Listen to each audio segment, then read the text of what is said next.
us about premises and introductory measures that should be taken in order to achieve divine proximity.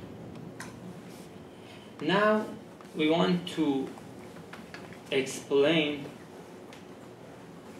7 stages of human soul from the beginning till the highest level of perfection and completion. The first stage that any human being possesses is nafs ammara.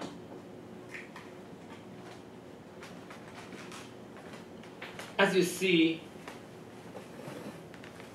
at this level, human being is similar to animals. And according to the Holy Quran and sayings of our infallibles, even worse. And the reason is clear. The reason is human being has ability to achieve highest level of perfection when he doesn't take benefit of this opportunity.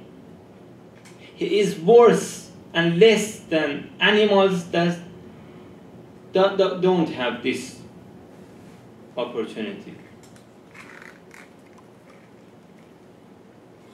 For the same reason, we find in the Holy Quran, بَلْ هُمْ أَضَلُّ. They are even worse than animals.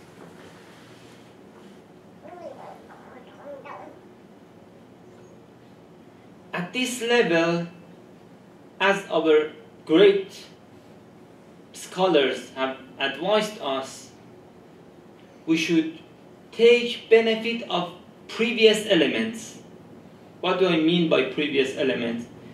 With the help of purification, knowledge, and most of all, with the help of love,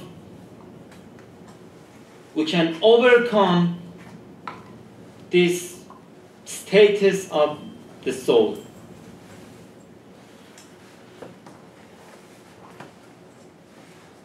Those factors and elements would be helpful in this regard. The next stage, nafs lawwama. At this level, we find growth of intellectual and rational powers. Rational aspect of our soul step by step is going to grow.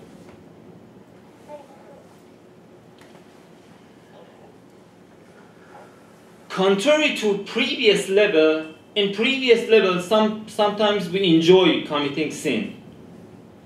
We enjoy following our carnal desires in previous stage. But at this level, step by step, when we make mistake, when we commit sin, we feel sadness inside us.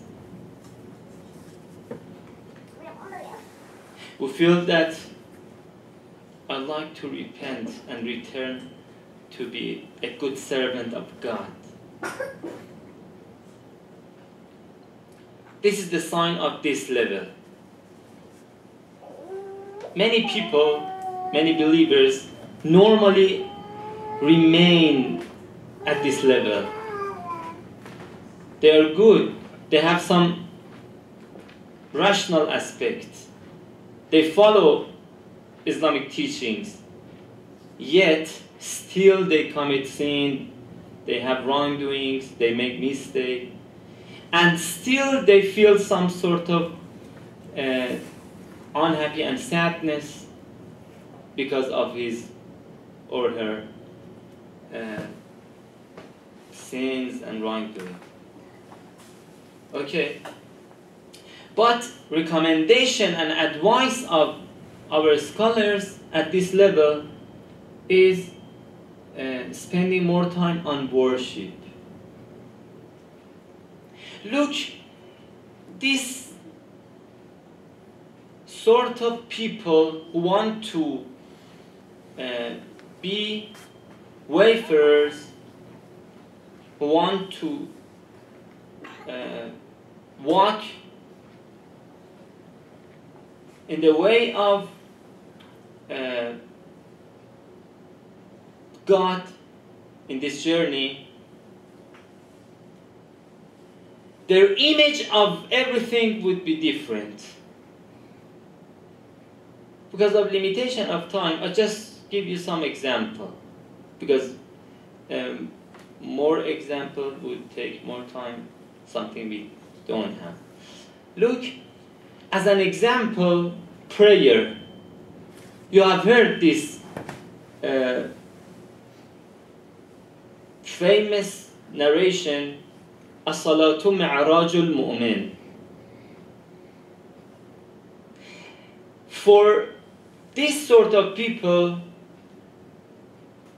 prayer is really ascension, is really mi'raj. So they understand the reality of prayer. The reality of prayer is not something that we understand from prayer.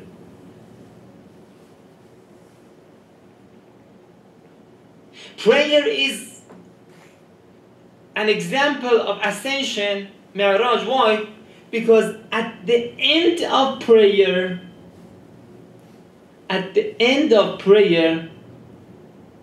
what would we say?